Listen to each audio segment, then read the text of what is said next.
I pull this thing, all you bitches best to know my name.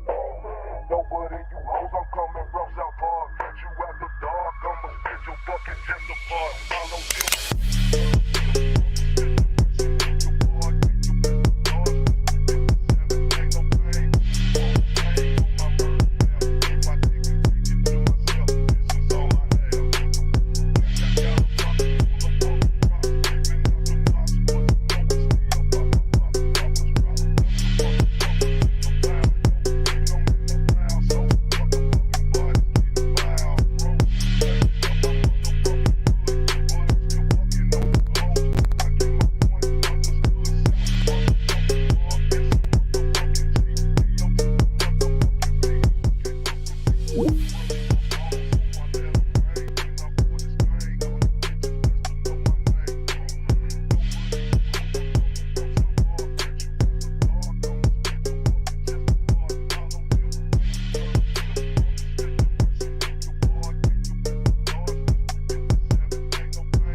No threat to a Hotep, especially when the Hotep got the goddess.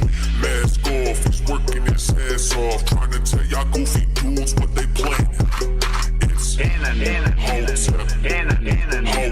Hope you motherfuckers understand. It's Hotep, Hotep. Hope you motherfuckers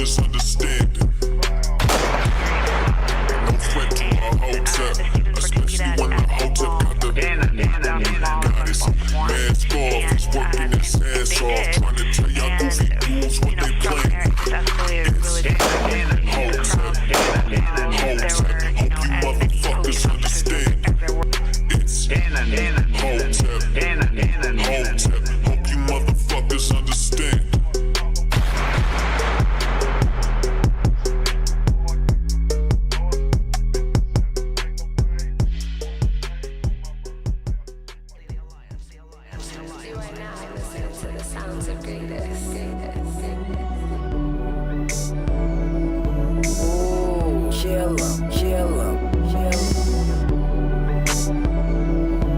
You know what? What's going on, everybody? What's going on? As you see, as you can see, I got some boomer tech going on right now. Bear with me. We got 2J pylons real quick. I gotta fix this again. Hold up. Oh my goodness. The pylon effect. Multiplying. Pylons. Oh Lord have mercy. Hold on. Which one we gonna use? We ain't gonna use this one. Hold up. Hold on. Let me do this one. Let's do this one. Boom. Which one is that? Alright, we're gonna kill that one. Bow. We're gonna take you. Oh damn it. There we go. Oh shit, that ain't it either. Bear with me, y'all. Okay, bear with me. Skype allowed me to do some shit like Zoom and them can't do, so that's why I use Skype so much. Alright, and then we gonna bow. Now we need to add Ronin back in real quick. We're gonna use this one here, Jay. On properties,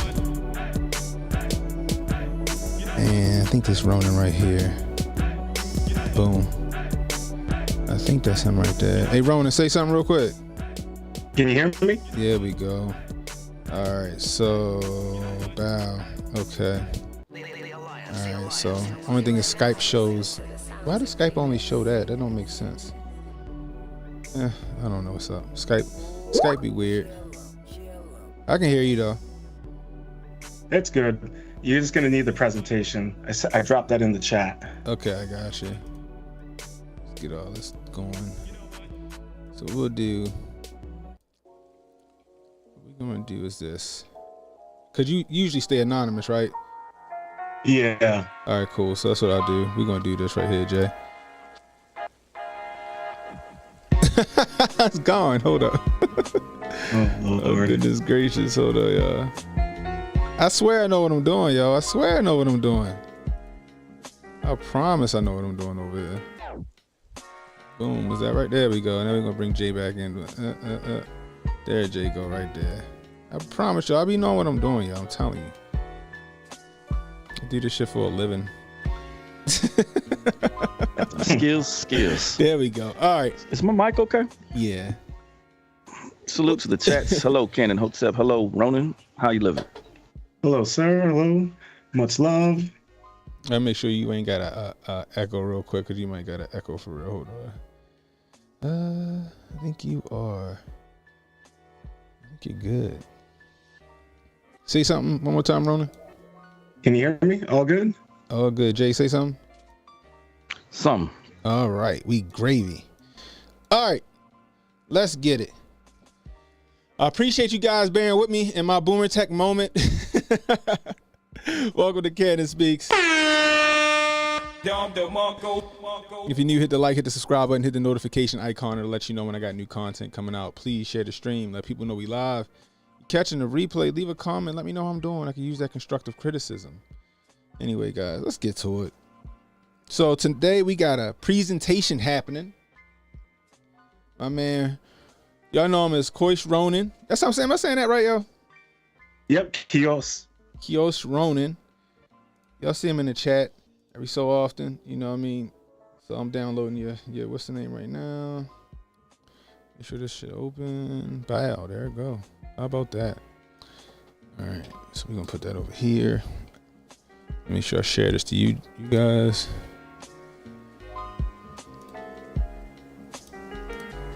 All right, there we go.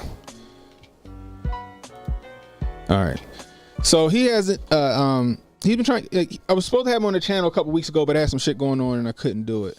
But I wanted to get him on now because I'm interested in stuff like this. So he has a presentation he gonna go over with us with the elongated humanoid skulls and Royal European American bloodlines, guys. So also he has a channel, YouTube channel, Ronin Art and Music over on YouTube. That's Ronin Art and Music on YouTube. Make sure y'all go over there and give my man a subscribe. Let me show y'all what it look like. Wow, there you go right there. Give him a subscribe. You know what I mean? Yeah. Help me get to a 1,000 subscribers. I've been at 176 since like 2015, 15. Oh man. See, he be dropping that. It's a good stream, Joe. I like him. So, like I said, y'all, make sure y'all go over there and subscribe. Go check it out. It's a cool listen, especially when you're working and stuff like that. So, anyway, let's get to it. So let me pull up the. Boom. All right. Shout out to Loki. He just donated the memberships. Oh shoot, Loki, I'm over here trying to get 10 more memberships. Jeez, man. Shout out to Mr. Loki. I appreciate you, bro. I appreciate you. This stream is brought to you by the Sender to Loki. I appreciate you, bro. I appreciate you. Man. I did see The Beekeeper, Jay. I did see The Beekeeper. It was a good movie. I liked it a lot. We gotta review The Beekeeper, y'all. Did you see it at the IMAX? I didn't. I watched it at home. Cinema? Huh? It's on Prime. I ordered it on Prime. No, it's on Prime. I could pay. It was like view at home. I could watch it at home for $20 on Amazon Prime. I paid for it. God damn it. You got I paid Jip and Jason Statham and no, I paid $20. I paid $20 on Amazon Prime to watch that movie. Okay. All right. I didn't know that they did that. I went to the theater and saw it, so I thought it was just only. I was going to go to the theaters and watch it, but then when I seen it there, I was like, oh no, I'm gonna watch it here. I sit right in my house. Did you watch it in the Oculus? No, that's a good idea though. Maybe I should. That would be wild. But we don't want Cannon to do that. Next thing you know, he's gonna be grabbing his guns out. I know, right? Shoot. I don't know. I might become a beekeeper. Gosh dang it. That was a fun little movie. I'm looking forward. They did so good on that one that it's gonna have to have a part 2, right? So did you guys see the trailer? Away in the water. It's gonna have a part 2. They left it open. What you saying, Ronin? Did you guys see the trailer for Monkey Man? No, I did not. Now that is going to be a crazy Indian action film starring Dave Patel, who also directed it. So Dave Patel. Is that the dude that was in what's that movie? Was that the dude that was in like the Marvel whatever? What's that movie called? The I can't think. Eternals? Is that the same guy? No. He was in The Green Knight. Okay. But it's like John Wick, but in India. Oh snap! It looked like a horror movie. I saw the trailer for it. I thought it was a horror.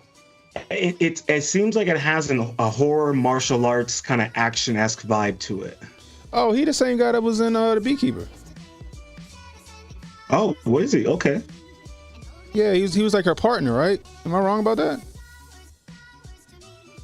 I think that's him. Maybe I'm wrong. I might be wrong. Maybe I'm being racist and I think that all Indian people look alike. Could have swore that was him. Maybe I'm wrong about that. Maybe I am wrong about that. It's all right, Cannon. We strap on a beard on you, and next thing you know, people will be thinking you're Ahmed. So that's true. That's true. Or Sammy Sosa little brother.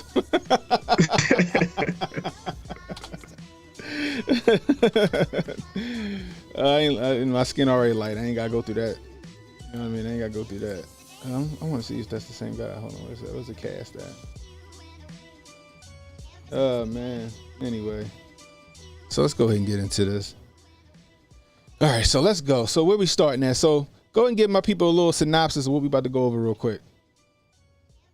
Alrighty. Well, first off, I want to thank everyone here at Hotep Nation, and I want to say thank you so much from Cannon and Jay to allow me to come on to your guys' platform to give you guys this presentation. It's really appreciative to me, and it really means the world to me. And I hope that everyone in the chat will enjoy it as well. So essentially, I was doing a little bit of my own little deep dive, and I got into a lot of Brian Forrester's work. He lives in Peru, and he's kind of been revitalizing the elongated skull research into these skulls that are found throughout Peru and other places around the world. And as I was watching, I was reading an article, and I was kind of covering this in relation to giants, and I noticed the similarity in terms of the origin of where they were finding these skulls, in terms of this the bloodlines in Europe and America. And when I kind of saw the connection, it was mostly because of a little snippet in a weird blog posts about conspiracies, and I don't want to say any of them online because they get your channel in trouble. Oh shit. But it mentioned something about Americans and elongated skulls and royal bloodlines, and I was like, wait, what? So I started doing a little more digging, and I started kind of piecing together this, little connection of mine. And, I'm not saying that I'm 100% certain or correct, but I think for everyone out there, they can make their own interpretation and decisions and do their own research onto this and maybe help me, expand on this and maybe add some corrections or updates to it. I'm sure if Jonah's in there listening, he'll definitely have some thoughts on it as well. But that's pretty much the synopsis. All right, shoot, let's get into it. So let's go. We like this Kufi on tight stuff around here. So it's a nice, what you call it, okay, I can do it this way. Break from the norm. So let's go for it. So we're on Hidden in Plain Sight. So all right. You can see the screen, right? Yes, sir. All right, perfect. Let me know when you need me to go forward or back or whatever. You got it. So here we have in front of us, in the middle is a picture of a anthropologist by the name of Marino Eduardo del Rivera y Gutierrez. And he worked with another man.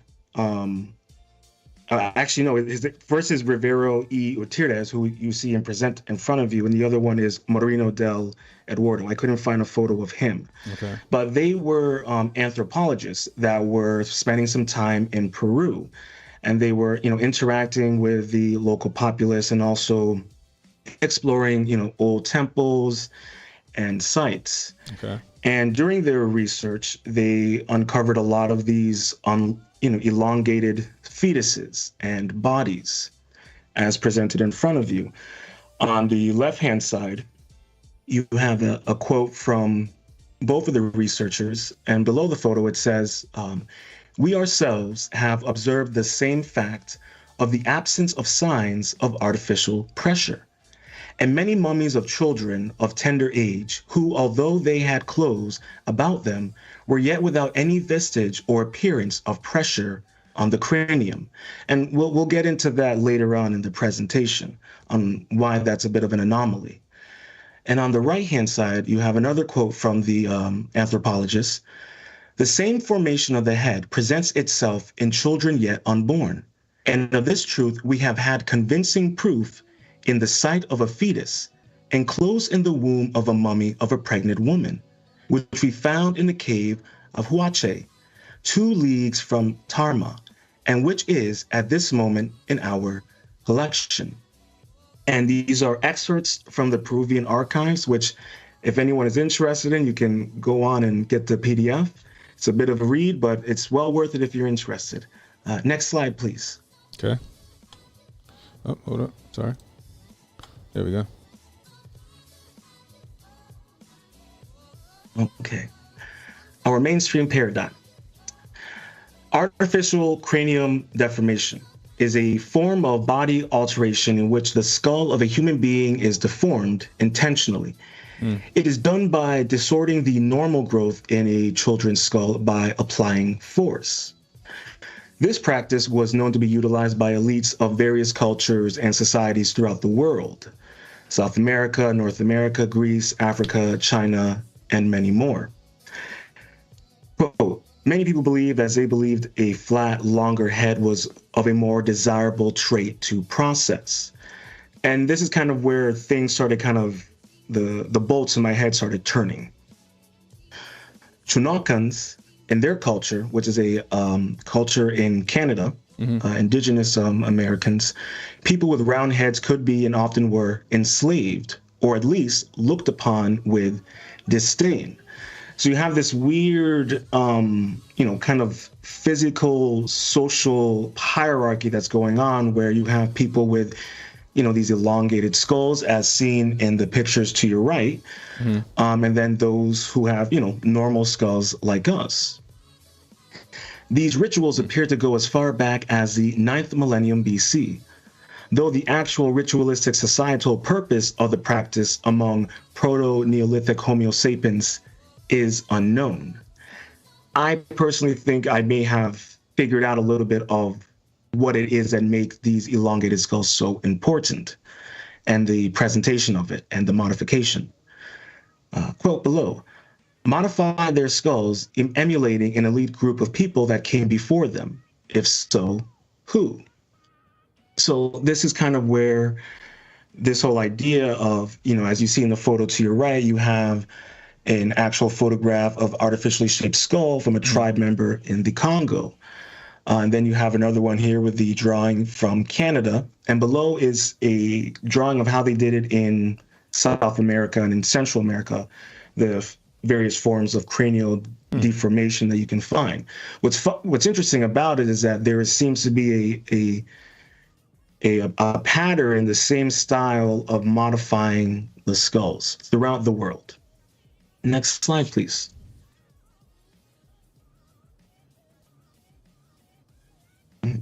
Actually, go back up real quick. So I want to touch on a couple things for you guys. So in terms of the child's head below, the child's head was bound between wooden boards, which were called a cradle head boarding, from the time the children turned 3 months old until he or she reached the 1-year mark. Anterior and posterior fontanelles, soft spots, made it easier to shape the infant's skull. It should be noted, however, that this time frame is not precise, but based on archaeological analysis. The exact age of this practice began and ended may have been slightly earlier or later in a child's life. I would speculate depending on the size. The cradle head boarding technique, which is the far to the left in that picture below, as a technique would create the inclination from the eyebrows to the crown. A raised ridge would also present from ear to ear following this practice. And yeah, you can head to the next slide. All right. So the truth. Evidence of humanoid species has been known to the academic community for over 163 years. Elongated skulls of infants have been available to European researchers since as early as 1838. So in regards to this, the whole, as I like to put it, you have the mainstream narrative of history, and then you have the hidden history. And in regards to these humanoid fetuses that have been found, they've been known for a very long time, but they don't put it out to the public because, as Cannon and Jay and many of you guys listening know, these kind of things would conflict with the mainstream narrative of academia. So you have Professor Joseph Servas du Uprenay, apologies if I'm saying that wrong, who was a celebrity in the Department of Obstetrics in his time, which is working with babies. And quote, "It belongs, according to very clearly defined formation of the cranium, to the tribe of the Huncas. We present conclusive and interesting proof in opposition to the advocates of mechanical action as the sole and exclusive cause of the phrenological form of the Peruvian race." So Professor J here, he was privy to the information provided by Rivero and Moreno.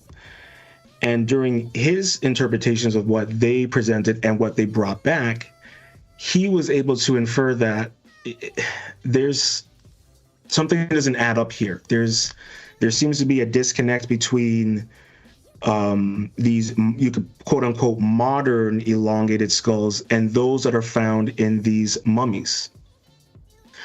So, for example, 2 elongated infant skulls mentioned in the Peruvian antiquities were discovered and brought to England and presented to the Museum of the Devon and Cornwall Natural History Society in 1838. And Dr. P.F. Bowman, who was a surgeon, very notable surgeon at that time, he provided a detailed description of these skulls in 1842. He suggested that the skulls belonged to 2 infants, male and female, about a year old respectively. He examined quote, substantial structural differences from those of normal infant skulls, and the absence of the signs of artificial pressure, as well as their similarity to cannon skulls in the Museum of College of Surgeons in London. Quote, a normal human skull, there should be a suture which goes from the frontal plate clear over the dome of the skull, separating the parietal plates, the two separate plates, and connecting with the occipital plate in the rear, said Marzulli. We see many skulls in Paracas that are completely devoid of a sateral suture. Oh, Missouri. In Missouri, he is a modern anthropologist and researcher, and he was looking into certain skulls in Europe as well.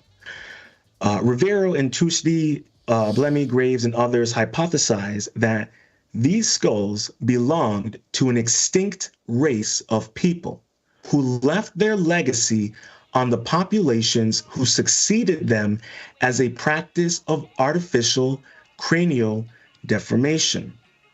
Igor Gontrofovs, who was another researcher. So head to slide 5, please. Okay, so this is what, slide 3. So 4, yeah, head to slide 4. I mean. Okay. Oh, hold on. There we go. Okay, so here are several pictures of the various elongated skulls that have been brought back to London. And what's interesting about the Samuel Morton's in Crania America, which is a research book that you can look up, Morton offered a description of peculiar elongated skulls which differed from the elongated skulls produced by various artificial means. He suggested that the territory of Peru and Bolivia was previously inhabited by a race of ancient Peruvians. And another quote from Samuel.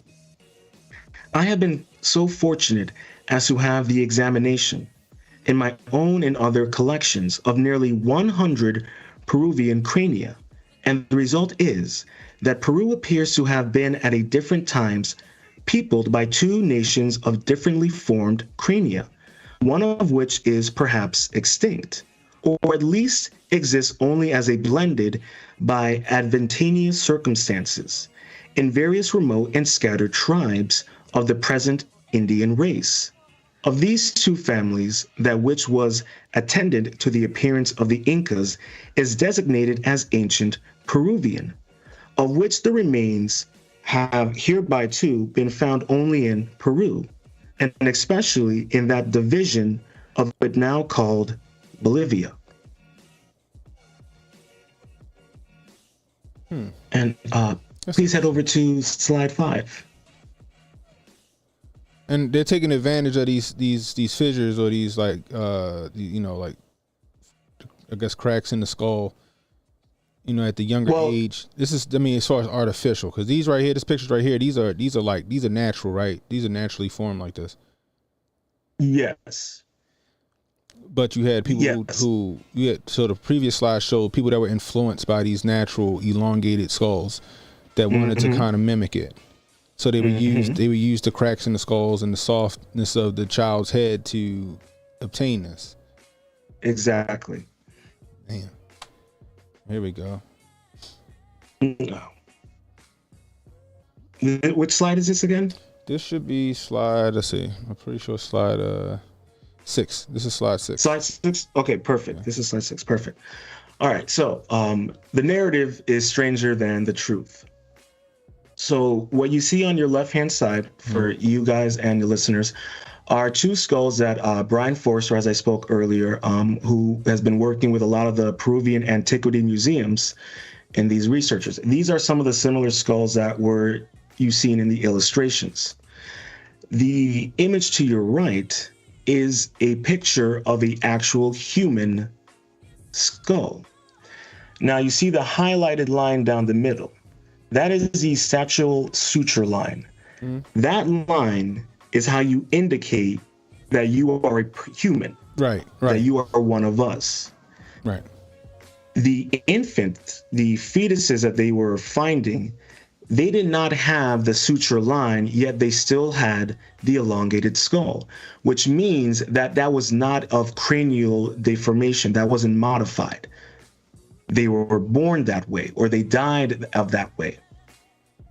So what these ancient older researchers and scholars from the UK were essentially saying, like, we know that these skulls of these fetuses are not of human origin, or I guess you could say of humanoid origin. We know that they're not of our species. So we have a complete separate species. And what they're under the impression, in which I think they're onto something, is that these humanoids who had the elongated skulls were the upper echelon. They were the ancient society that predates the society that the Incas were inspired by. What does that mean? I would leave that up for anyone's interpretation. But in my interpretation, and from what I've been understanding from what we're looking at, and just to give you a quote for more context, in a normal human skull, there should be a suture which goes from the frontal plate clear over the dome of the skull, separating the parietal plates, the two separate plates, and the connecting with the occipital plate in the rear. You see many skulls and paracas that are completely devoid of sagittal suture. And on top of that, whether it is a fetus, there is also adults who have the exact same thing. Humanoid adults, I get ancient Peruvians will call them to make it easier for everyone, that do not have the suture line in the back. And if you wanted to right now, anyone, you could go onto Brian Forrester's Instagram page and you could do your own, light research there. But that's just telling you from a academic standpoint that for 163 years, somewhere around there, nearly 200 years, they were aware of a ancient humanoid race completely separate from our own. And no one talked about it to such an extent that it's now kind of being revitalized. Like, it's been out there, but no one's really been talking about it until Brian Forrester kind of revamped this whole discussion in regards to the elongated skulls of ancient Paracas and Bolivia. Now, I'm also under the impression on separate research that I've done in regards to giants. I'm also a big fan of giants. If you're into that kind of stuff, I have almost 10 videos covering giants throughout North America. And one similarity that I have noticed in the research about the giants of North America and the ancient Peruvians and the ones in the giants of North. Yes. Yeah, they were in Ohio for the most part, right? I think yes, you're right. They were the redheads. Mike B says there used to be cone heads all over the world before the flood. Isn't that where the Pope gets his hat from? Or the Pope's hat comes from? That's a possibility. I mean, okay, well, when it comes to the Vatican, we'll get to another photo. I have a little bit of a surprise for you guys. And then Mike B was wondering if it's the Olmecs, but I feel like the Olmecs didn't have the elongated skulls. Well, the from what I've been hearing recently, and I listened to a podcast recently talking about the Olmecs, but they might be connected to the Phoenicians, who were seafaring, dark-skinned black people that were encountered by the Romans. So there is some parallels between the Olmecs and potentially. I mean, there's you could talk about the fact that Solon, who when he went to learn down in Egypt with the with the priestess, they were explaining to him that at one point the Egyptians, we were able to traverse to North America. Okay. So I know there's some people out there who've heard about the Egyptian artifacts in North America and all that fun jazz. But, you know, in terms of the red giants, as he brought up, the red-headed giants in North America also had elongated skulls. And if you look at these elongated skulls in front of you in the presentation, I mean, they have red hair. Some of them have red hair. Right. To such an extent that they were able to trace the lineage of the hair all the way back to the Middle East, I believe. Now I do remember that story in the Middle East too. You remember that story with supposedly the soldiers ran into that giant out in the middle of the desert, and he like took out like 3 of them before they lit him up. Yes. So yeah, it's interesting. I don't know. We can get into it another day. Let's keep on moving with this one because it's a whole rabbit hole with this. So all right, so we going to the next one. Yeah. Hello. All right. Okay. And we did testing. What is that? It's Brandon is in the chat, in the back room. How? Hey, because you left the invitation up in the YouTube chat. What's up, Brandon? Hey, Brandon. Hello there. Come back in on another stream. Yeah, we buddy. gotta bring you in on another stream, okay? We'll bring you in on another one. Yeah, we're I'm gonna remove you right now, Brandon, but you can come in on another one, man. All right, thanks. I was like, what was that? All right, yeah, we're gonna get you on another stream, Brandon. All right, go ahead.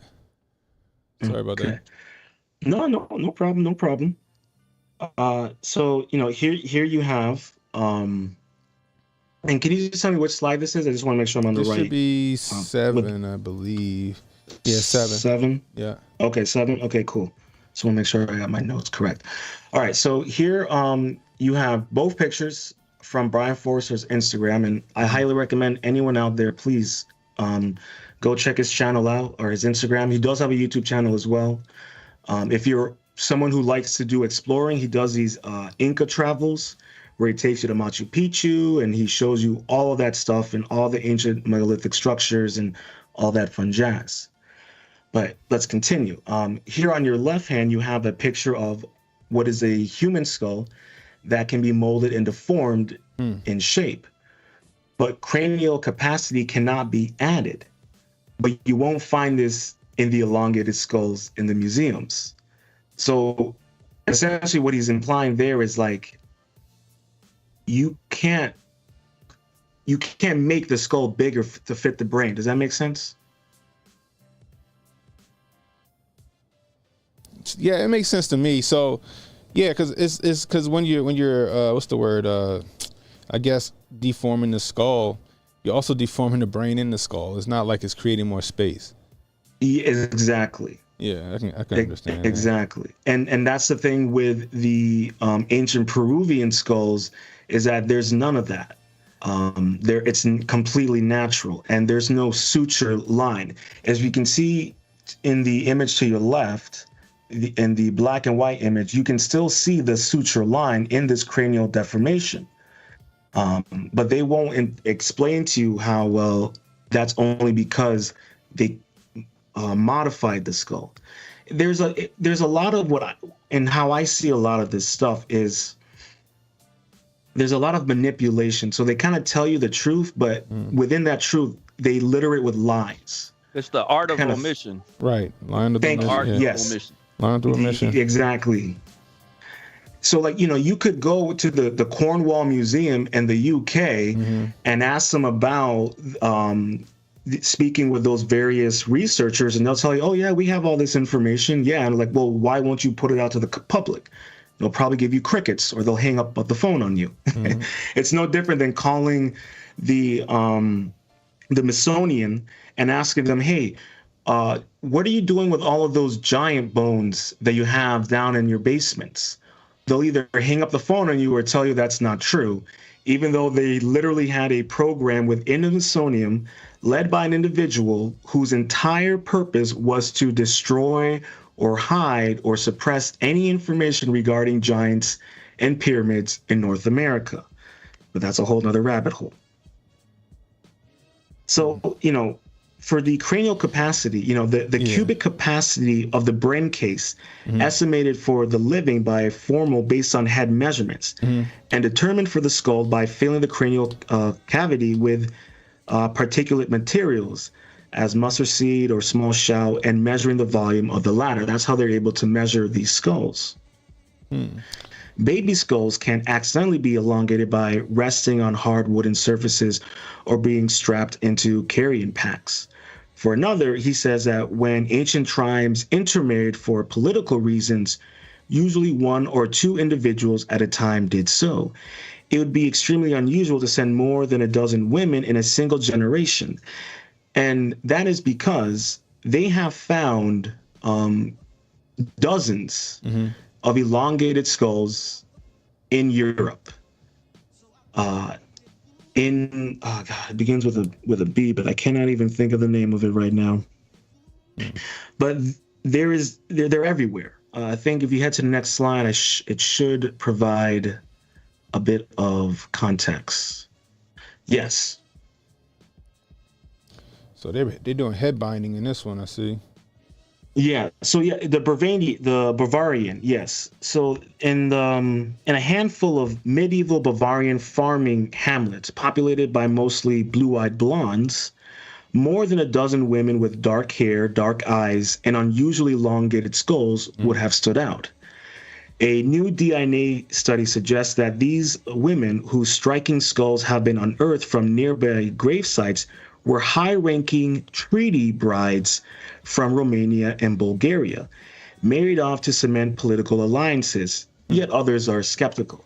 Now, this kind of coincides with the whole idea of ancient Peruvians being this more superior race due to their elongated skulls. And then you having now, this current reincarnation of humans, but we only have regular skulls. And it's implied that some of these skulls that are found in Europe, and actually I have a quote right here. The constricted shape happened throughout the ancient world, notably in Central Asia by the nomadic Huns, and Europe, where the earliest evidence comes from 2nd century Romanian. The practice seems to have been just as common as men and women. So you have this practice of cranial deformation throughout the entire world, from Central America in photo A to France in photo B, Africa in photo C, Central America in photo D at the bottom right, and at the top level we have Bolivia, Hungary, Iran, and Egypt, and the bottom Peru, Russia, and Mexico. So in my mind, as I was kind of going through all of this, it gave me the impression, okay, well, you're talking about these ancient Peruvians. All right, I can buy into this idea. But then why are we seeing entire communities and civilizations practice the exact same thing throughout various times? And that to me kind of gives me the idea, well, if we had these, and put on your tinfoil kufis and hats and what have you, but I would speculate that this ancient Peruvian race were clearly a form of a hyper advanced civilization. The reason why I would what Cannon? No, I'm with you right now. That's what I was going to say. Go ahead, keep going.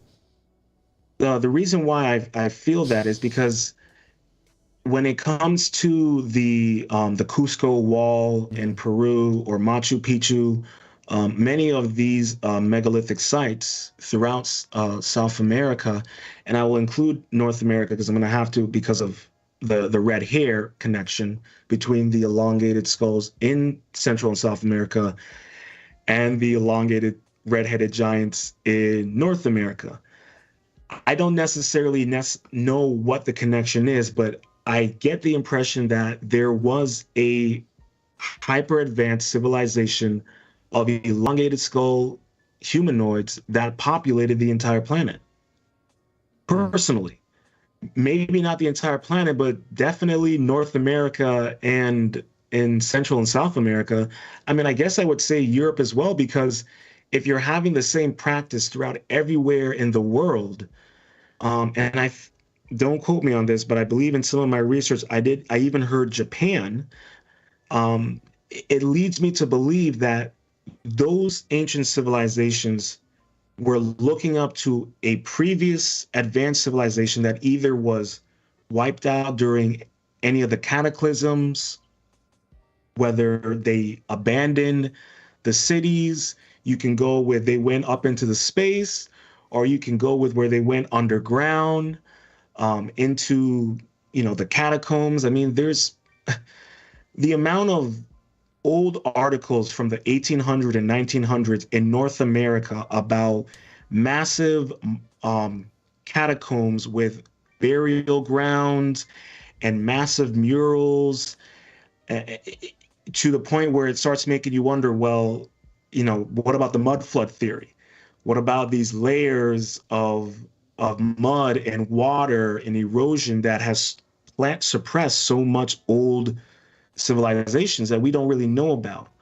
And I feel that these ancient Peruvians have to have been one of those ancient advanced civilizations.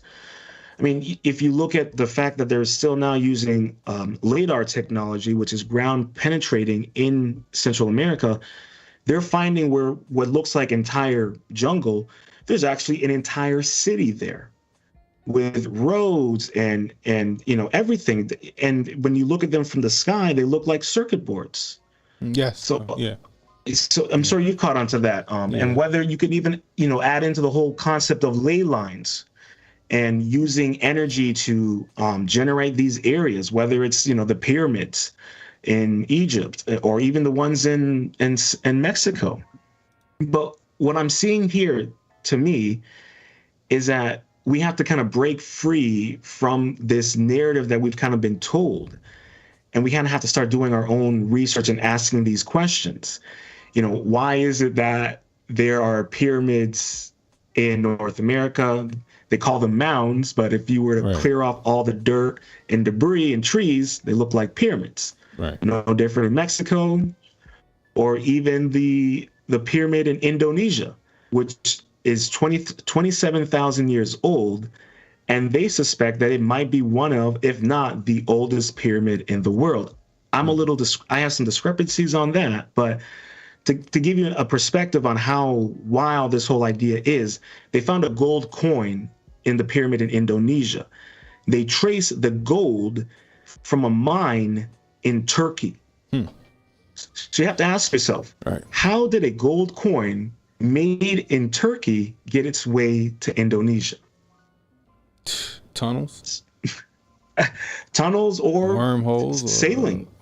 Sailing, wormholes. I mean, you look at the whole idea about, stargates and why we actually invaded Iraq. I mean, it would make sense that, like you said, all of these different cultures they all have this one thing in mind, where they want to artificially elongate the skull, or they're finding all of these natural elongated skulls around the world. It's because of whatever this being was, or iteration of humans they were prominent.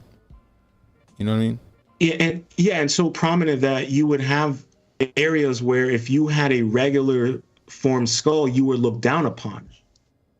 You were considered lesser. Right. So I would, and that's no different than the kind of class systems that we have here. Yeah. That just, to me, makes me think, well, where would they get that inspiration of a class system? Where do they get that ideas from? And in the fact that, like, if you look at all of these ancient megalithic sites that are around, it's never the people that built them that lived there. Right. It's everyone that came afterwards, or descendants, which I think, there is also that point to make, that some of these ancient Peruvian races may still be around. There's definitely some evidence to suggest that. And this is slide 8, correct? This is slide. Yes. Okay, let's head over to slide 9, please. North America, the natives called them the Saitika, I think that's how I pronounce it. Right, the red-headed giants were called the Saitika, I believe. Yeah, they were in also North America. Their anthropological name was the Hopewell people. And that was because the red-headed giants, from what I was doing research on, what I've done on live streams on, they populated a lot of West Virginia, a lot of Middle South, down to the Mississippi area, entirely populated by them. Wow. So here you have, this is slide 9, correct? Yeah. Okay, so you have on the left, Marciek Moore, who's been doing a lot of these reconstructions from the illustrations and from the bones.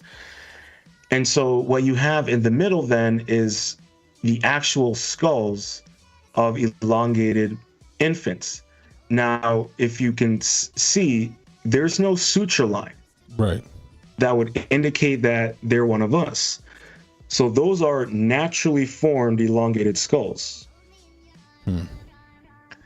And then on the far right, you have more elongated skulls, and to the bottom is a digital representation of what they would have looked like. Got you. Now, it's kind of weird, right, that they have red hair. And if you look at most people that live in Central and South America, they don't have red hair. I know a kid right now that got red hair and he has an elongated skull slightly. He literally has red hair. Like, black kid, red hair, light-skinned kid, red hair. And his skull is I be making fun saying his head shaped like Africa. He has an elongated skull slightly, which is very fucking interesting. Yeah, and what's interesting about the picture at the bottom right, the digital recreation, is that's exactly how the giants in North America looked like. Just minus with a little bit of a receding hairline. Other than that, they looked completely alike. So I don't know what that means. I don't know if that means that there were ancient Peruvians, this humanoid race, that were of normal human height, but then you also had those of giant height, whether that would be considered 6 feet, 9 feet, 7 feet. Some of the burial mounds of the giants in North America that have been researched, they were buried very similar, or actually exactly similar to how a lot of the elongated mummies were buried in Central America, which is that they would bury them almost like in a box. So they kind of look like they're squatting in a box, sitting down. And they found a lot of Central American elongated skull mummies buried just like that, just the same with giants in North America. So I don't know what that means. I'm leaving that up for you guys to make your own interpretation of what that means. I've given you my speculations, but I'm going to leave that up for everyone else. I would say it's definitely the Anunnaki, the Nephilim, the Sitika, the American way is so similar to Anunnaki. It just looks like that's what it was. It looks like, and then the red hair, the Anunnaki was also said to had the red hair too. The red hair in the film was also some in a lot of the ancient stories. And when you see these people put together these ancient mythological stories, that oftentimes illustrate the giants with red hair or a variation of, right? So I would definitely say that they've connected it all the way back to something out of Babylon, out of some Sumer, and then brought it full circle into these other countries or continents. And I think it goes along with that 144 hertz, and that the circumference of the earth and how the those access points, right? When they get into where they talk about this cave or that cave was like almost like an access point, and that they would say, well, we were concerned that at this access point a being would transfer through, whether that was spiritual, physical, literal, I'm not sure, but that's how they describe it, right, in Peru, as access points or like wormholes. And we saw that what they illustrated that in that movie Stargate too. So I would go back to, from my perception, the Anunnaki, the Nephilim, the Sons of Enoch, this all of it just translates back into these giant beings, and it all has connection. You can see the connection one from the other, whether we're talking about the mounds, the pyramids, or the Babylonian, Sumerian, their temples. They all kind of just very, very much in similar step.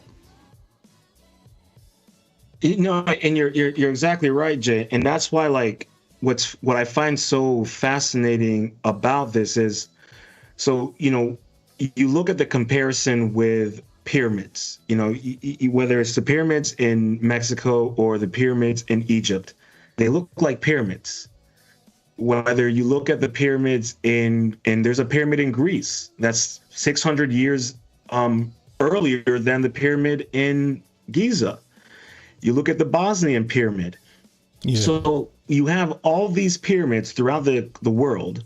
They look similar. We have skyscrapers all over the world. They look similar. So you would be foolish not to be like, okay, well, if we have pyramids everywhere around the world, they're built similarly, maybe have slightly different designs, well, that would infer that there must have been some sort of global civilization. I mean, there are pyramids off the coast of Cuba, but no one wants to talk about those. I mean, there's a black pyramid in Alaska, deep underground, that they excavated, and they have determined that it could power most of Canada. So you have to kind of ask yourself, who built these pyramids? It clearly wasn't us. I mean, if you really think that it was the regular Egyptians that built the pyramids, come on now. Like, let's be real here.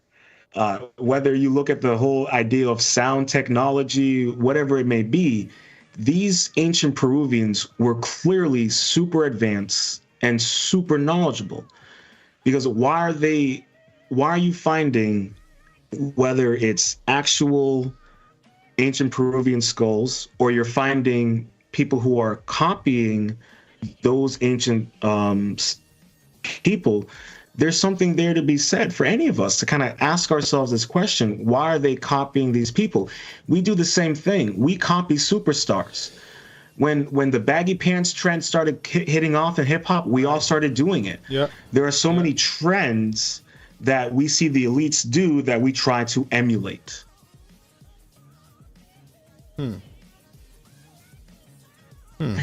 you can head over to slide 10. Okay. So, what you see on the left is called the Star Child. And I'll read a quote for you on that. Based on the DNA coming back on the father being human type Q, I'd say this evidence of genetic engineering rather than alien. This being on Earth, so let's assume it came from here, and a real alien, I think, would look nothing like a human based on every other planet has completely different atmosphere, gravity, and minerals. Seeing as there is overwhelming evidence of ancient advanced technology, I don't think that much of a stretch to consider that they had advanced knowledge of gene manipulation and full-scale genetic engineering. And if you are aware of the Anunnaki, if you are aware of the Book of Enoch, and many of the stuff in there, they talk about cloning, gene manipulation. The Anunnaki, they were tired. If you go down this story, they were tired of mining gold, so they took the apes on the planet and they genetically modified them with Anunnaki DNA to make humans. Okay. To mine the gold. So that's one theory that a lot of people have out there that they kind kind of look at. I don't know if that's true or not. There are so many avenues that you can go to. I joke around and say that it's all true, and none of it is true at the exact same time. So on the far right, you have the Hayuku skeleton of Peru. And that is, yeah. And then on B, you see on the bottom is a fetus. And the big one on the far left is the Star Child, which you can actually get the book on the Star Child, the giant, humanoid baby on the far left, that picture with the author down below. You can actually purchase the book. I remember hearing about Star Children. Yeah, I'm sure some people have heard about that. So in picture A at the top right corner here is the Hayu skeleton of Peru. That's the skeletal right there. Mm-hmm. And that is the digital reimaging of that skull. What does that look like to you guys? Like E.T. trying to phone home. So now, I would say for everyone out there listening, I don't know if that means it came from, out of town or down below. And the reason why I bring that up is that because there are, if you look at the Native American stories, and I'm trying to separate it from the Native Americans to the Aborigine Americans, but that's a whole other thing. But they have stories about tracing their lineage from underground. Same with the Taino Indians in the Caribbean. They talk about tracing their lineage from coming out of the earth. And, I'm sure that you guys are aware of the underwater UAPs, the whole theory of underwater bases. I don't know if you guys are familiar with the story about the young woman in Africa who was kidnapped for a year, and she returned washing up on the shore. And she explained that she was kidnapped by these beings and she was brought underwater, and she was essentially used as a fertility woman. So, and if you're interested in more of those type of stories, the Fifth Kind with Paul Wallace, who is he's an ordained minister, but he is of the belief that we are descendants from a humanoid species, and he uses the Bible and explains that the Bible is really talking about aliens and advanced technology, and that we're kind of being manipulated in terms of the truth of that.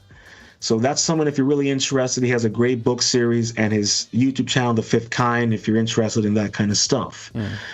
But, with B, you have a fetus with an elongated skull. And as you can see, there's no suture line. Yeah. No question about B. There's been discussions about it, and some people saying that it is a legit fetus, and then you got some people that's like that it was actually something that was created by some artist.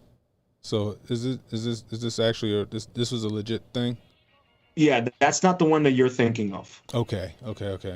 The one that you're thinking of is from Mexico. This is from Peru. Okay, I got you. So this is something that Brian Forrester worked on. So those are accurate. Those are real. None of the grifting of it. But the whole point here is that you can also infer the whole idea of gene manipulation, gene editing. If you look at the Anunnaki and some of their talkings about manipulating humans, it's not far out of the possibility that advanced civilizations that lived on this planet were capable of doing such manipulations. Because I think, and tell me what you think about this, Cannon. Okay. I've always thought about the idea that, everything that we have, that we're rediscovering technologies. We're rediscovering forms of communication, forms of living. And I wonder if at one point these advanced civilizations had very similar ways of living, except they didn't use cranes and levees and bulldozers, they may have used sound technology. Yeah, harmonics. Harmonics. Mm-hmm. You know, you look at the Himalayan monks, and this one British researcher and him watching them using sound and drumming to levitate rocks and what have you. They say that's how bees fly. They say bees don't fly the wing because I guess the anatomy of a bee would make it impossible for it to fly. But they say that bees fly on frequency. Yes, there was a Russian inventor who made a device where he took all various forms of insect wings and he put them into this machine that compressed them, and he was able to fly around. I can't think of his name. I'm sure someone in the chat may know who I'm talking about, but I've seen countless videos of this invention, and he was using the very. Have you guys seen Dune? I know Jay's seen Dune. Yeah. Remember how the way the dragonfly ships moved, and how they use? Yeah, that's essentially what you could speculate the way of technology could have been used at that time.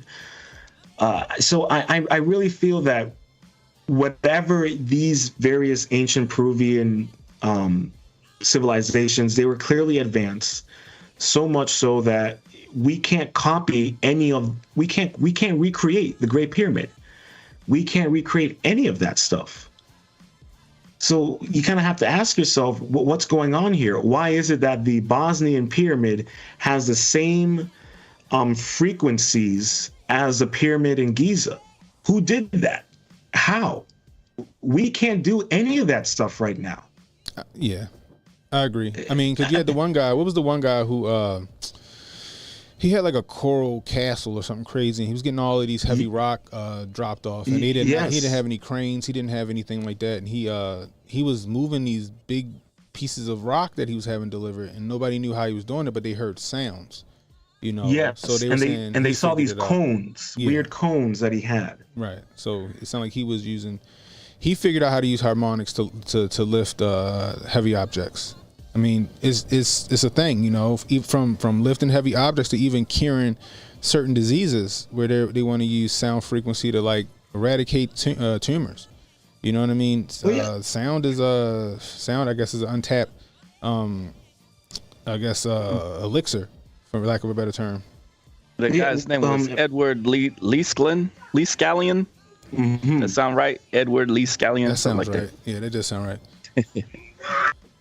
Jay with the pole. And you're right. You look at what is it that they use for ultrasound? Yes. I've had ultrasound therapy done on me. It's incredible. And that's actually one thing that's really fascinating about specifically the Bosnian pyramid is that it generates these frequencies that actually people have actually gone there and who have dealt with like arthritis or little light ailments like that, and they completely dissipate.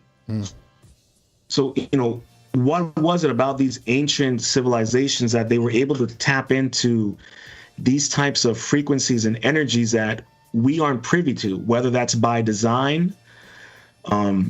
You know, you could look at the Yao Ming that everyone's been taking and how it suppresses the God gene in all of us who take it, but you know.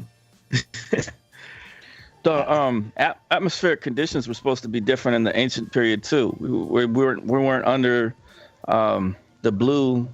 We weren't under a blue sky. We were under a red sky at that time, supposedly, right?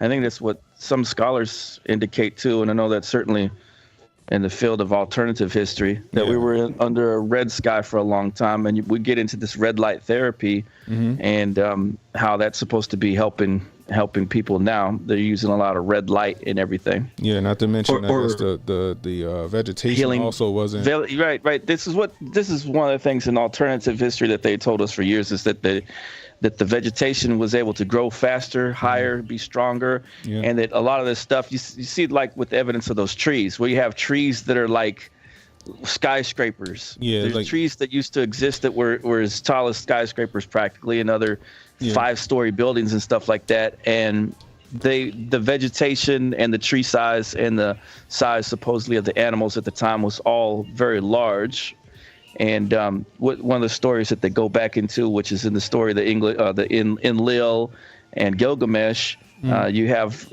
constantly the stories of the firs and how the giants lived amongst these giant trees. And they're part of the origin of where we get the Christmas tree from. Right. But I wanted to read this off real quick. This is from the story of Gilgamesh, or the book Epic of Gilgamesh. It says, Gilgamesh is strong to perfection, son of the august cow. Gilgamesh is awesome to perfection. Two-thirds of him is God. 1/3 of him is a human. So this is describing that his mother is the mythical character known as Hathor that we saw in Egypt. His father was called Cush, or Cush-Lugal-Banda, and is known in the Bible as King Nimrod. So you have Nimrod the Mighty in the biblical. In Enoch, I think they also called him Bilgames or Gilgamesh, Gilgamesh, different words like that. But Gilgamesh, of course, in the Sumerian or Babylonian text, calling him two-thirds God, 1/3 human. And then it goes on to describe him, or they have illustrations of him holding an adult-sized lion, and his height supposedly being between 12 feet tall to 20 feet tall. Wow, okay. Huh. And what's funny about you bringing up the trees, Jay, is that I don't know if you guys have heard about the petrified tree theory. Yeah, so like the mesas around the world, like Devil's Tower and stuff like that, they used to be these huge trees. They even say that Johannesburg or South Africa was a tree that this town is now carved into, and that a massive cataclysm, I guess we could say, the Great Flood, petrified these trees, so to speak. But some of the mesas, like, they've been cut down before they got petrified, and then some mountains look like they used to be trees that maybe got broken. But yeah, they saying some massive cataclysm came, like, let's just say a flood, and petrified these trees. Something that could suck the oxygen out of the atmosphere immediately. So if you look at the hexagonal shapes in these quote unquote mesas and mountains, you see the same hexagonal shape that you would see like if you looked at a rose stem under the magnifying glass. Yep. Yeah. I was recently listening to the Higher Side chats, and he had a researcher on talking about where he will go into the archives of countless books, and essentially archives of research of newspaper articles. And just so you guys can know, it's called on the Higher Side chat, it's called Analog, The Accidental Awakening, Anomalous America, and Pyramid Bunkers. And he was, I'm a little skeptical on the whole petrified tree thing, but he kind of made some points that are starting to convince me that this might actually be a case, because he was suggesting that the pyramids are actually bunkers. And that they're built on top of trees, because he was saying that if you look underneath the veins of these pyramids or many areas, they look like veins that you would find in tree stumps. Okay. And he's speculating that these were actually pyramids on top of trees that were bunkers for the elites to protect from great floods, cataclysms, whatever it may be. He also is convinced that we were all black at one point. This is a white researcher, so you're hearing it from him. He was convinced that the topography of the planet was completely different to what we have now. He related it to looking like the world in Pandora. Now this is crazy, right? You bring this up, right? So Jonah just sent me this. So Jonah has this right here, and then what did he say? Hold on. He says, if you move Brazil closer to to Africa and make them one, while the black line I have added is 12 degrees center pillar of the planet, one mass prior to the Atlantic ocean floor splitting. He's saying, what do you think? So let's look at this map real quick.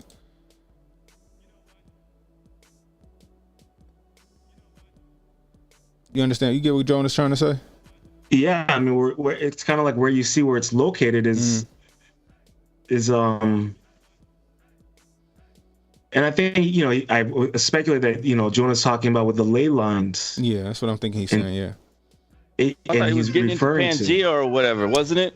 I mean, if we're on one landmass, that supposedly was ancient Pangea, right? Yeah. So So he was saying if you make Africa, but he's saying if you make Africa and Brazil one. They all look like they. I mean, if you look at all of it, it all looks like it all just like it connects like a puzzle. Yeah, I mean, I mean, no, go ahead. You go ahead, Cannon. No, you got it. Go ahead. No, well, I was gonna say it's like it kind of like you can almost kind of think about the whole idea whether you want to think of it that we live in a flat Earth or a hollow Earth or even a concave hollow Earth, which I kind of think is a more plausible idea. I'm right there with you on that. And I think like what's interesting about it is like no one here, and I know a lot of the listeners, we're not aware that hey, there actually was a separate humanoid species, and that the academia of Europe essentially was aware of this for over 100 years. So we're all under the impression that we were the only species that lived on this planet. I doubt that. But as I like to put it, as the veil continues to be lifted, we're realizing, well, that's clearly not the case. No, I think that, I subscribe to the fact that, this is what I think. I think that, like you said, they have a concave, flat Earth, I guess you would say semi-flat or whatever you want to call it, right? But it's also a lot larger than they tell us it is, right? I think it's our little 7 continents surrounded by something, and then on the other side of that, there are other land masses that we don't know about, with other beings or entities that we don't know about that live here right along with us. You know what I mean? There's no way that I like the design, the idea that this one guy said. He's like, he was like, well, when it comes to the concave hollow Earth theory, he's like, imagine a golf ball. Right. And you see all the little concaves on that golf ball. We're one of those little concaves. Exactly. Yes. And then, on the other side, maybe it's Mars. On the other side, it could be Jupiter. Maybe on one of them, it's New Atlantis. I don't know. Whatever you want it to be. Right. It's kind of like the whole idea of why is it that if you were to look at satellite imagery of the North Pole, you could see a giant hole in the North Pole. Facts. So like what does that mean? And that ties into Admiral Byrd. Fine, if you don't want to believe Admiral Byrd, that's fine. But then why is it that there are Russian satellite images of a hole on top of the planet? I don't, or whatever, however you want to look at the planet. So I feel that you have to kind of take those things into consideration. That's a fact. At least a little bit, as I like to put it, challenging your foundational belief system. Yeah, but we're gonna get into that another day because for the interest of time, let's keep with the topic. Yeah. Next slide, please. All right. I definitely will go down that rabbit hole right there. All right, let's go. All righty. So we are now trying to break free from this narrative. So what you have on the left-hand side is a image from Brian Forster's Instagram page, and they're still here. This man, I understand, is Basque. He's very left brain, highly mathematical, and involved in banking. He's talking with a woman in front of a computer, and she can't keep her eyes off his huge head. Right. You have the exact same image of the same man to your right. And then on your far right, you have an image of what his skull would look like and how his brain would be positioned. Okay. There's also, from what I've heard, individuals with elongated skulls that are also located in the Vatican as well. Take with that what you want, that work in the banking section. Okay. I don't know what that means, but... So they're still here. Okay. And Ken, as you say, you may have ran into someone who may be part of them. I don't know, because this whole idea that Yakub has returned. Hey, Ronin, Cannon, I appreciate y'all. Let me hop off. God bless y'all. Be safe. It was a great conversation. Let me go ahead and get hold of the babies. Go get them babies, bro. No problem, man. God bless you. So, they're still here. I don't know how many. It just reminds me of the former Secretary of Defense in Canada, and he was doing a interview on one of the news channels, and he was like, "Yeah, so there are 21 different alien races, and they've been here. There's this galactic kind of federation, but they're not ready to really interact with us because we're just not at that point yet where they feel that it's safe enough to interact with us." Right. So why would a former head of the Canadian defense go online and say that? I don't know. But you could then make the case of whether or not they were people who colonized this planet, or, it's up to interpretation, I would say. Yeah. Next slide, please.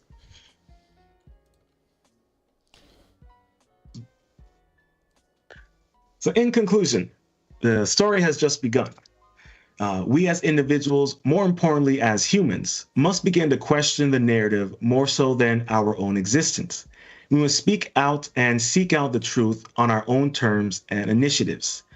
The narrative conspired by oligarchs, institutions, politicians, government organizations ensure to domesticate our belief system, to further erode our ability to perceive the essential reality, to prevent us as humans to fully actualize our existence free from the influence of the parasitic apparatus that has dominated our history, society, origins, and humanity. Next slide, please. Now, do these extinct elite bloodlines still flow? Mm-hmm. Next slide, please. Nope, hold on. What happened? Okay. All right. So here we have the founding bloodline of Europe and their predecessors. Mm-hmm. Possibly, maybe, I'm sure Jonah might be able to shed some light. So in my own research, as I was kind of tracing this back, I found the House of Este. The family originated in Roman Atti and migrated from Rome to Padua and built the castle Este to defend against Italy against the Goths. Albert Azzo II and his 3 sons from 2 different marriages. 2 would become the ancestors of the 2 branches of the just family. quick. I'm listening. I gotta jump off camera real quick and deal with something. I'm listening though. Go ahead. Yeah, no problem. The elder house known as Wealth Este and the younger known as House of Folk Este. So on the right, guys, if you can see, you have an image of the father of the Este family and their coat of arms.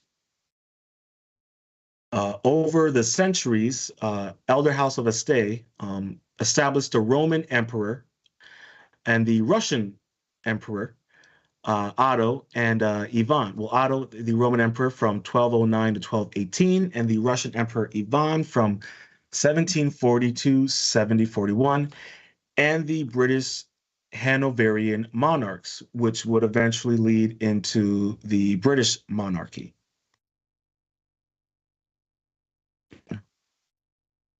You can head over to the next slide, please. All right, the Hanoverian monarch was a German dynasty that ruled the Duchy of Brunswick-Luneburg, the Kingdom of Hanover, the Kingdom of Great Britain, the Kingdom of Ireland, and the United Kingdom of Great Britain and Ireland. House of Hanover succeeded the House of Stuart as monarchs of Great Britain and Ireland in 1741 until the death of Queen Victoria in 1901. Duke Ernest Augustus was elevated to Prince Elector of the Holy Roman Empire in 1692.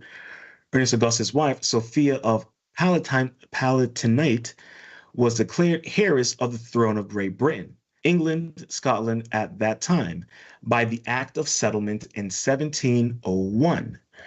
Ernest Augustus and Sophia's son, George I, became the first British monarch of the House of Hanover. And on the right, you have an image of King George I, 1714 to 1727. And if you can head over to the next slide, please. All right. Now, this is the smoking gun. So Leonel de Esta, Marquis of Ferron, 1407 to 1451, a military captain and held in high regard by humanists who fantasize about him as being the patron and defender of the arts. Leonel asked to be portrayed as if by nature. And what you have on the right, this first picture here, is Leonel. And on the left, I should say, is Leonel. And on the right is his sister. She married a man by Sigismondo Pandolf Malatesta, Lord of Rami. And in 1461, by Pope Pius II, he was accused of several crimes, including killing Janira, and he was excommunicated. So what you have here from in the early 1400s, you have two siblings. Leonolo wanted to be illustrated and depicted as how he looked. And if you look at them both, they have elongated skulls. Right. So for the audience and everyone out there, from everything that we've so far talked about, I would make what you will of that information. Next slide, please. So, and one more I got another one in the chamber for you guys. So a 12-year-old girl by the name of Bridget d'Avigan stumbled onto a genealogical connection in 2009. Every American president besides Martin Van Buren shares a common ancestor. Presidents seem to be related to John Lackland Plantagenet, King John, who signed the Magna Carta. And for those who don't know what the Magna Carta is, the Magna Carta was written by a group of 13th century barons to protect their rights and property against tyrannical king. It is considered with many practical matters and specific grievances relevant to the feudal system under which they lived. The interests of the common man were hardly apparent in the minds of the men who brokered the agreement. But there are two principles expressed in Magna Carta that resonate to this day. No free man shall be taken, imprisoned, diseased, outlawed, banished, or in any way destroyed, nor will we proceed against or prosecute him except by the lawful judgment of his peers or by the law of the land. To no one will we sell, to no one will we deny or delay right or justice. So on June 15th, 1215, in a field in Runemed, King John affixed his seal to the Magna Carta. Confronted by 40 rebellious barons, he consented to their demands in order to avert civil war. Just 10 weeks later, Pope Innocent III nullified the agreement, and England was plunged into internal war. Although Magna Carta failed to resolve the conflict between King John and his barons, it is reused several times after his death. On display at the National Archives, courtesy of David M. Rubenstein, is one of 4 surviving originals of the 1297 Magna Carta. So the reason why I wanted to bring that up is, and I believe, Cannon, you should be able to play the video. Okay. Oh, I just messed up. There we go. This is the video here? Yes. Some reason. Hold on, let me see. Shucks. There we go. On the School Watch tonight, the story of a 7th grader from Salinas who claims to have made a major discovery about President Obama. She and her grandfather say that President Obama is related to all but one U.S. president. We get more tonight from Action News reporter Felix Cortez, who's live in our Salinas newsroom. Well, Dan, the youngster spent the summer, really all summer, tracing the family tree of our presidents. Her conclusion that all the presidents, with the exception of one, share the same grandfather. Well, first we start off with George Washington at the top, and then it goes to John Adams, Thomas Jefferson. 11-year-old Bridget D'Avigan says she's made a first-of-its-kind discovery that President Obama and all the presidents before him, with the exception of one, are related and descendants of a former king of England. No, they are all cousins, and they're grandsons of John Lackland. Davigno says she spent countless hours on the internet over the summer researching the lineage of our presidents, a project that started with her trying to trace her own family tree. But I'm the first historian to do all the presidents.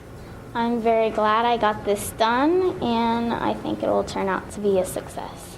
The Monte Vista Christian 7th grader has written President Obama to tell him the presidents before him are his cousins. She hopes to present this family tree chart personally to the president. But Bridjan has her skeptics, including this reporter. Her biggest supporter and firm believer that Obama is a descendant of a former king of England is no doubt her mother. If you have a child, and they have a child, and they have a child, and they have a child, and they have a child, Like names change. all she's saying is this guy is the great, 25th, 27th, depending on what line it is. He created all this family. So do I believe it? Yes. It's hard, but it's true. Well, Mom said it. Hard to believe, but you got to give the little girl an A+ for at least trying to do that and trying to accomplish that feat. And by the way, Bridget... Trying. It sounds like she did accomplish that feat. And she's also related to Obama as well. Oh, wow. Are you serious? Yeah. If you finish it, she says he explains that she's related to him. Oh shit! Sorry. Near the end, I believe he explains to her. She says that she's related to him. Oh shoot. Okay. Wait for this commercial. David Trone, go ahead, get out of here. Oh Lord. Sorry. Just root out systemic racism. Good Lord. Yeah. No. Right. So yeah, we're right here. Give the little girl an A+ for at least trying to do that and trying to accomplish that feat. And by the way, Bridjan has concluded she's the 11th cousin of President Obama. Dan, Aaron. All right. Very good. Thank you, Felix. So who is the one that President Barack Obama is not related to, according to the 7th grader? Martin Van Buren, 8th President of the United States, first U.S. president born in the U.S. Van Buren was a widowed farmer and tavern keeper from New York who helped form the Democratic Party. Served one term as president. His ancestry is Dutch. And according to the Selena 7th grader, all of the other presidents are of English ancestry. Uh-oh. I mean, she can be the president soon. Right? Well, you know, what's funny about it, too, is I tried to go to the original article where I found that video, and they deleted it. Which was weird. I'm like, I don't know why you guys would delete it. The YouTube video is still up, and her family tree presentation, it's in the Library of Congress. Yeah, presidents aren't elected; they are selected. Yeah, and I think she kind of, spoiled the beans on that one. Jonah said he's related to the Roosevelts. That's how. Interesting. I guess he's talking about Martin Van Buren. So. And in conclusion, I think we got one more slide left. Yep. In conclusion, there is always a bit of truth in legends, for a grain of truth has more validity than all the lies. That's true. That's true. Man, that was awesome. And then, oh, thank you. I really appreciate it. I hope that if I do any more presentations like this, that you could be the first person that I bring it to. Hey, I don't mind it. We like stuff like that here, especially, the big brain content. Why is my camera off over here? What is going on over here? Boom. There we go. Yeah, so, yeah, we definitely like stuff like that over here. I mean, the redheaded giants thing, that's interesting. Like I said, I know a kid, he's light-skinned, and he has red hair. And his skull is rather not like how we saw it was going upwards. It's like outwards this way just a little bit. I'm like, yeah, your hair's shaped like Africa, boy. but hey, I don't know. Maybe he's a long lost descendant of something. Who knows? You know what I mean? Kid's ridiculously smart as well. For him to be his age. I think he's only like 2. And that was one of the things that was spoken a lot about this inter-Peruvian race, is that the researchers got the they got the inclination that these people were highly intelligent, highly sophisticated because of the way the structure of their brains were built. Right. That they were on a whole nother level of brain functioning than we could possibly be on. And so it makes you kind of wonder, like, and I know that you're a big fan of of remote viewing and Edgar Casey and a lot of that work. It makes me kind of think about the fact that what are the possibility of these ancient civilizations being able to master those types of abilities?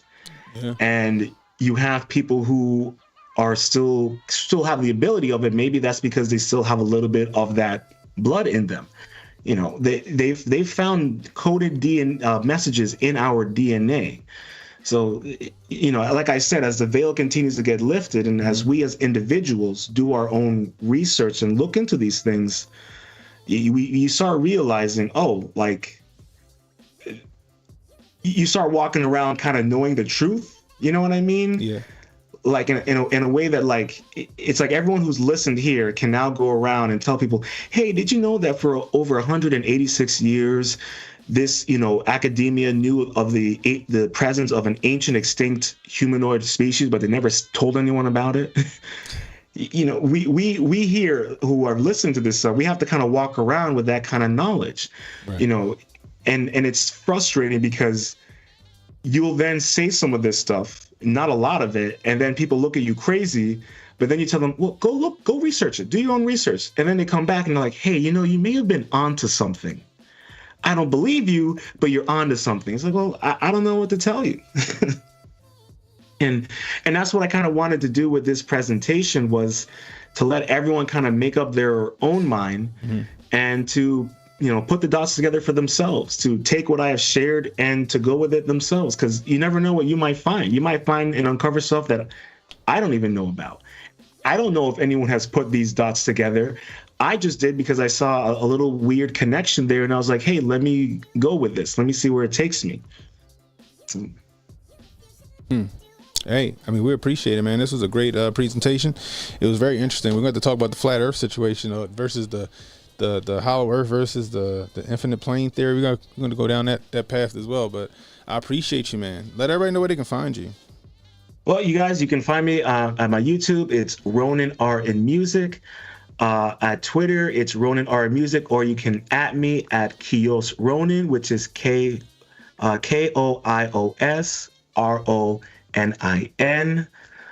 You can also follow me on Instagram, which is Ronin Art _music. But I'm mostly active on my Twitter channel. With my Ronin Art Music YouTube channel, you guys, I do live streams on all things, everything from pyramids to reviewing Hollywood, to ancient various famous historical figures. And on Mondays, I have the Monday Mindset podcast, which is a self-motivational podcast, which is all about being the best version of yourself by being better than yesterday. And I also make music. I'll be releasing a new single on Valentine's Day. So at my channel, you guys will get a little bit of everything. There you go. All right, brother. I appreciate you. We could definitely have you back on the channel. We got to do some more stuff like this. We might have to get you and Jonah together on some stuff, man. Oh, that would be wonderful. Thank you so much for this opportunity, Cannon. And I want to say thank you to Jay as well. And I want to say thank you to Hotep Nation and everyone listening. Thank you guys for giving me this opportunity and for letting me speak my mind. I really appreciate it. Stay positive, stay focused, stay true, and much love. And this is CannonHotep saying, be blessed, stay strapped, and don't miss. I appreciate you guys. Make sure you hit the thumbs up on the way out. Make sure you hit that subscribe button, hit that like button. The link to Ronin's channel is in the description, guys. Anyway, I'm tired, I'm hungry, and need some sleep. Can't getting old. Anyway, get some rest, sir. I will, sir. I will definitely. Be blessed, stay strapped, don't miss. I'll let you guys. Don't relax and take notes. Niggas need to wake up. Niggas need to relax and take notes. Niggas need to wake up. Niggas need to relax and take